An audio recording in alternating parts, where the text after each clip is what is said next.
Eto, good news! Hindi lang basta kalsada ang inaayos dito sa EDSA. Kasama na rin dito ang pag-commute, etong EDSA Busway Station, kung saan pinalawak na ito para mas maraming mga commuters ang ma-accommodate at mas maraming mga bus ang makadaan. So ibig sabihin, mas smooth at mabilis ang biyahe. Kasama rin dito sa inaayos na ang bangketa para rin sa mga tao maglalakad at para sa mga may dalang bike. Grabe, ibang-iba na. Itong bagong EDSA Rehabilitation ay para maging accessible para sa lahat, paglagay ng mga elevator at manlift para sa mga PWD, senior citizen, na pati na rin itong mga tactile floor para sa mga visually impaired commuters.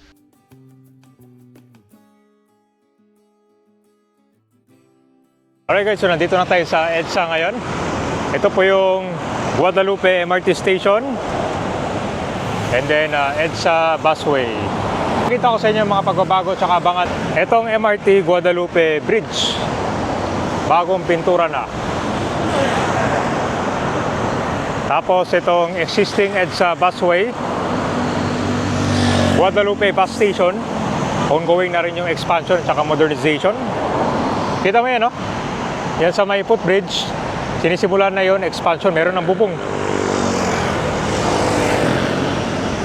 Diba, grabe yung developments ngayon dito sa EDSA Kabayan. Una nang inayos dito itong kalsada, inaspalt siya. Yung mga lubak-lubak dyan tinanggal. Inaspalt siya para mas maging maganda. So ilan pa lang to sa mga pagbabago dito. Tingnan mo yung Pasig River ngayon, no? Malalim, tsaka lang yung malakas na ulan. Yung mga water lily, yan normal yan, pero ang problema dito yung mga basura. Sunod-sunod.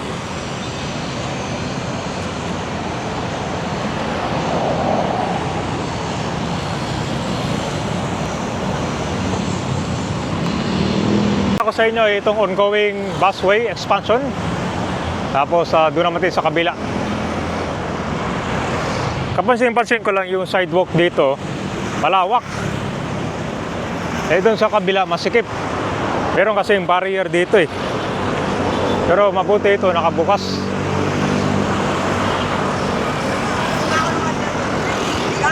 Kasi doon sa kabila medyo masikip.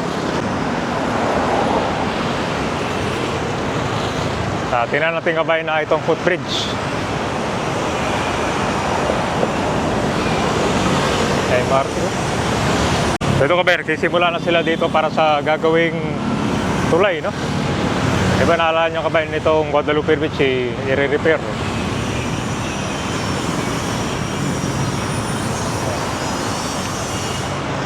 May mga ginagamit na silang mga dito, poles.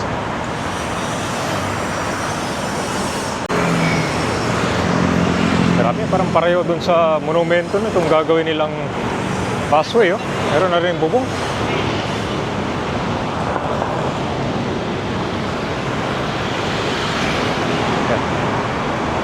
So hindi gumagana yung footbridge. Ayun kan, elevator.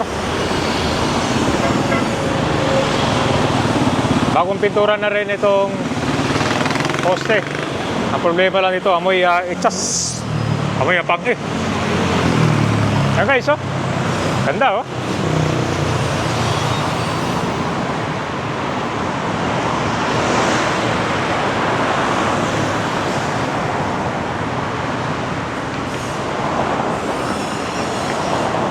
So meron siyang, ano ba to? Parang elevator yata, no?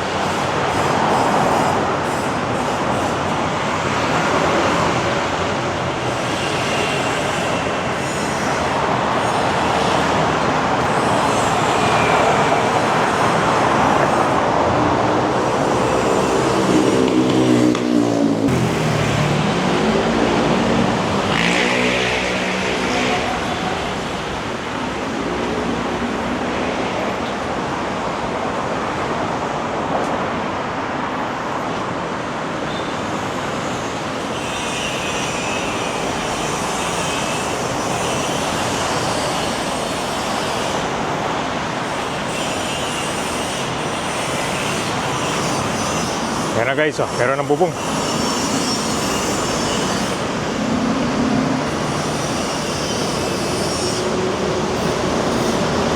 Ito naman yung EDSA bus, na-asphaltado na. Inuna yung kanyan bus lane.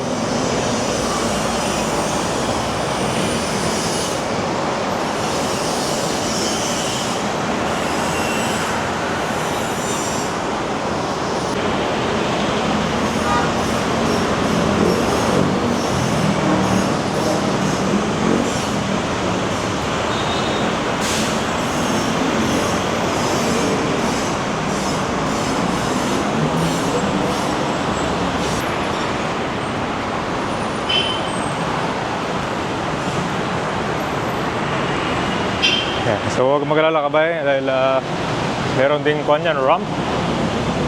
Oh, grabe. Ganda ng EDSA, oh. Oh, tignan mo yung pagka-asphalt, oh.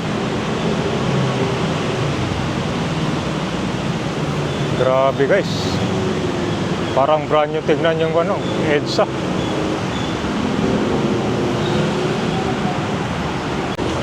Mag-alala pala kasi pag natapos to, I'm sure elevator, gagana na rin yan. Temporary lang muna kasi ngayon inaayos pa. Tapakan natin ito kapay kasi marami nagre-request dito. Dito sa Guadalupe kasi maraming mga commuters yan. Umaga, gabi, yan yung mga rush hour talaga. Minsan yung mga bus dyan kumpulan. So ang kailangan nito, more loading at saka unloading tulad yan para mas maraming mga commuters ang ma-accommodate.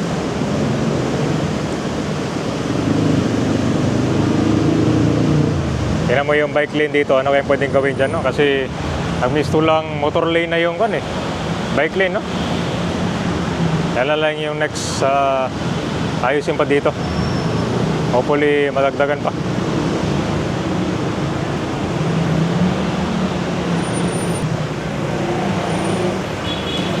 Ganda, oh. Sa ganitong pagpapaganda, guys, mas maganda mag-commute na lang, no? Pwede ka pa makipag-siksikan dyan sa mga sasakyan na grabe yung traffic.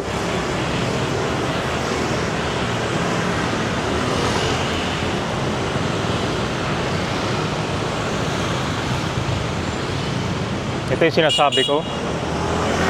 May mga barrier dito. Kaya masikip.